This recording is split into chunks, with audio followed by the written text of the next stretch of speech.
one. So this is going to be chapter 5.2. This is a pretty big menu for Chris. Basically what you want to do is you want to go ahead and sell your treasures.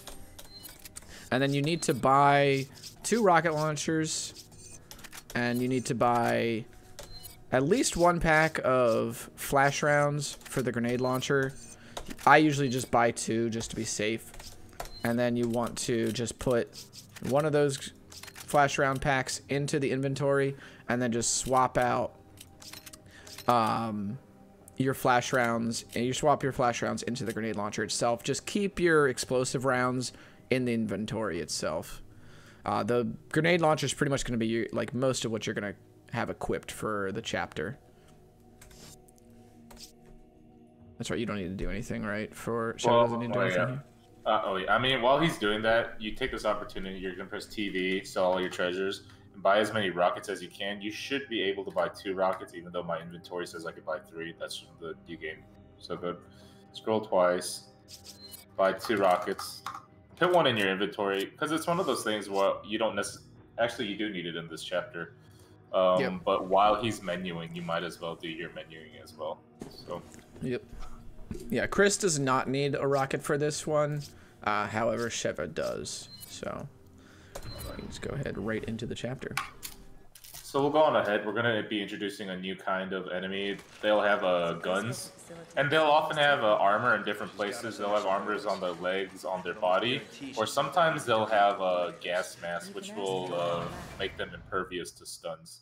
So while on amateur and normal, it's not too bad since we could just run by them. I'm actually going to go with it.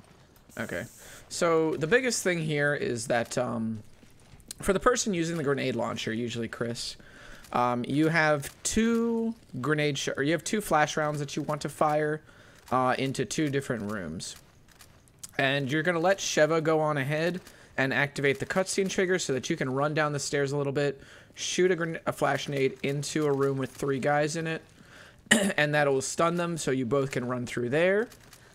And then there's going to be a second crowd that comes out in the next room, and then you're going to shoot a flash round directly onto them, and then make for the co-op door, the dual action door. So we'll just go ahead and demonstrate that. Yeah. And it's a bit RNG if you get the guys impervious to flash, but like I said, lower difficulties, it shouldn't matter. Right about here. Boom. So none of them are wearing masks, lucky. There's going to be a second guy that comes out, and we wait for him, and we'll hold the door for each other and go through. Then here you just want to run ahead, run through, aim at these guys, boom, and then just right on through. There's a 3rd flash round that you want to do up here. So, okay, we need to pause for a second here. So in this room, you're definitely going to take some damage here. But what you need to be aware of is that if you don't get this flash round off, the likelihood that the Sheva is going to take a lot of damage is very, very high. So don't worry about taking a little bit of damage. We're just going to try and minimize the amount of damage that we take in this room. So you want to kind of body block for her running up the stairs on the left. So once you come into this room, you're going to take the immediate stairs on the left and then shoot a flash round at like almost in front of you in order to stun 3 guys while Sheva does her thing. And there are also a lot of red barrels in this room as well, so the main reason we flash is because one of the stray bullets might hit one of the red barrels, and that pretty much puts you in red, kills the runner, kills you. So I'll just try to show really quick. You want to blow up one of the far red barrels, but at the same time you want to not get hit by one of the red barrels, so I'll just demonstrate where both of those barrels are. You want to go? Yep.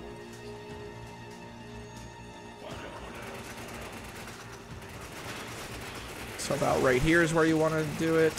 Oh. So you got really lit up there. So you want to shoot up that far barrel, and this red barrel right here that we're running by is the barrel that usually we get hit if we didn't flash. Okay, and then you just go on through. Yep. It's important to be full HP at the start of this chapter too. Oh yeah. This part. Oh yeah. So these liquor lines here, this is pretty free, honestly. For this part here, you can just both follow the same line. It's going to be right until this last liquor here. Then you're just going to take a left. For this next part, you're going to have to just kind of improvise. or I guess adapt. Right here, this is where you're gonna take the almost the opposite line. So opposite, same, same. There we go. Sometimes they'll go for the claw swipes like you saw on the first liquor. Other times they'll go for a lunge, or they'll go for the tongue attack. So I got the tongue attack twice there, which allowed me to do the opposite line of Sheva and then the same line of Sheva twice. That's not guaranteed. You'll just have to pay attention to what attacks they're doing and then adjust accordingly. And that just comes from experience. That room looks really tricky at first, but the more you play this game, you're able to realize, oh, Licker's going to lick, I can go the same line. Licker's going to swipe, I go the opposite line. Yep, exactly. So this room here, I guess we call this war room, right? Or do we call this conveyor belts? I don't know. Conveyor belts, yeah. Yeah, conveyor belts. So there's two enemies. Down here, there's one right about here, and then one like right about here, yeah. So they have lines of sight that activate other enemies in the area. And there's a manipulation you can do here to bypass their lines of sight so that a cutscene that shows the other enemies coming into the area never plays, so then you can run through this first area pretty free. So the easiest way to do that... We could show it what happens normally first. Yeah, so we're going to show what happens normally first, and then we'll show the actual manipulation. So you see these guys pointing, and then this whole thing happens here, and then you have to go through, and you would have to dodge all these enemies and stuff, but fortunately, you don't have to do that. Which manip are we doing? We're just going to do the backward walk. Yeah. Okay, so here you just drop down, turn backwards, and then walk, and then turn around. And you want to use this first area here, like in between. You can use this second red and white line to determine where you can actually turn around at. Definitely feel it out, make sure what seems comfortable for you. As soon as you land, though, you definitely want to turn around and just get past this dude's line of sight. Like you see, like I aimed at him here. That's what activates his aggression too. So you don't want to aim at them either. So we'll just show it one more time. Let me heal. Yeah. Also, you want to be almost full HP in this part as well.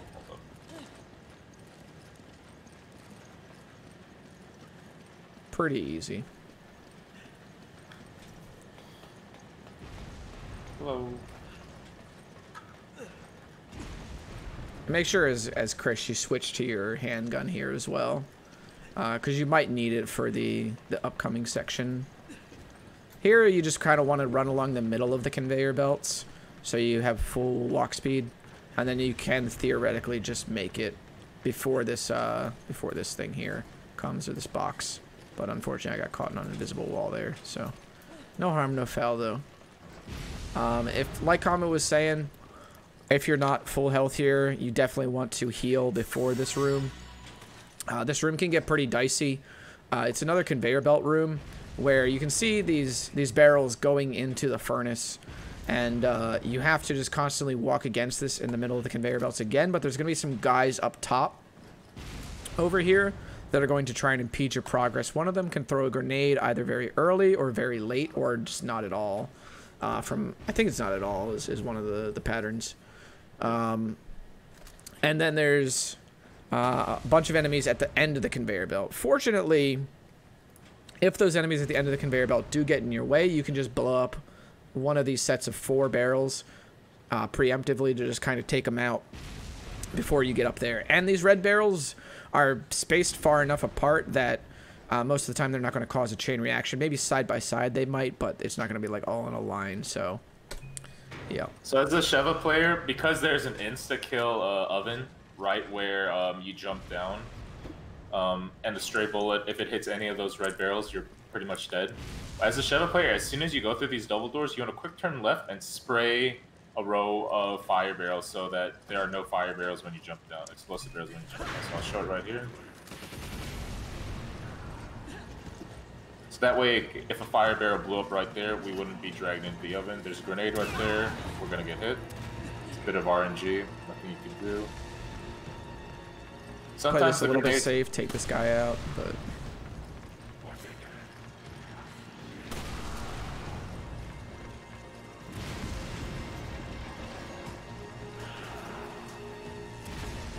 Oh, there we go.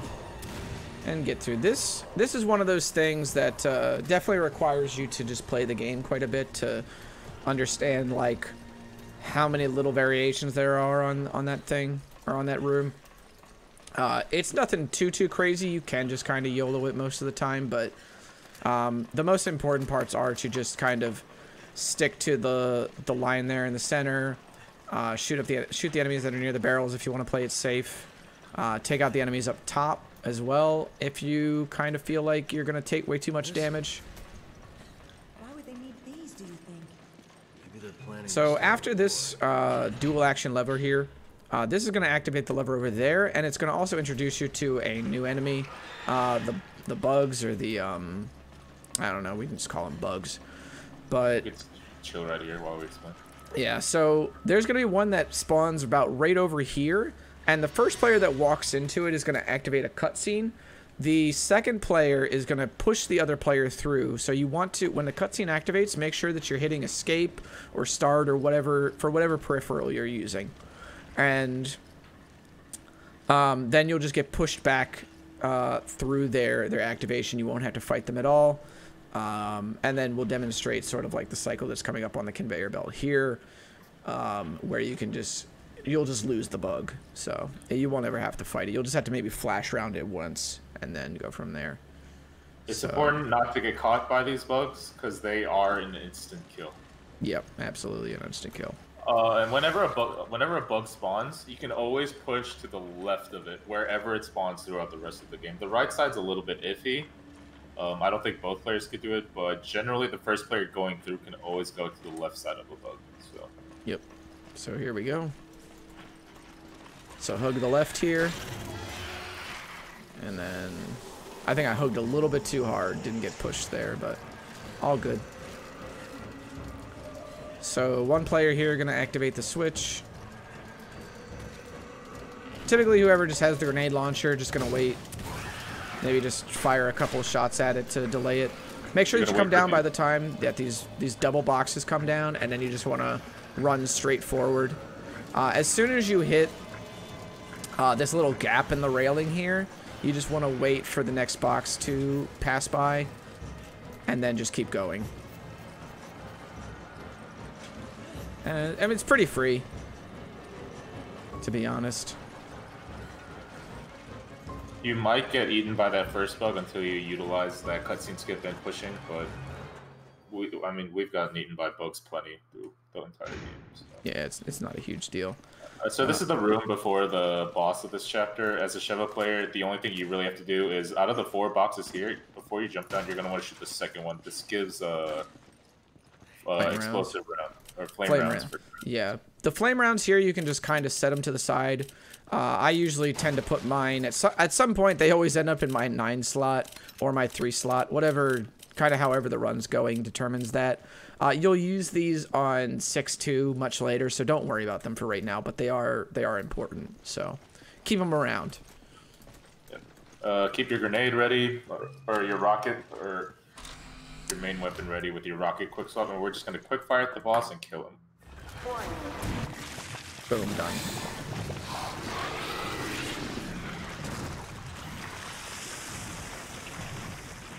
And once again, you aim with your primary gun that's not a rocket launcher, hotkey swap to the rocket, and instant fire, and that's quick fire.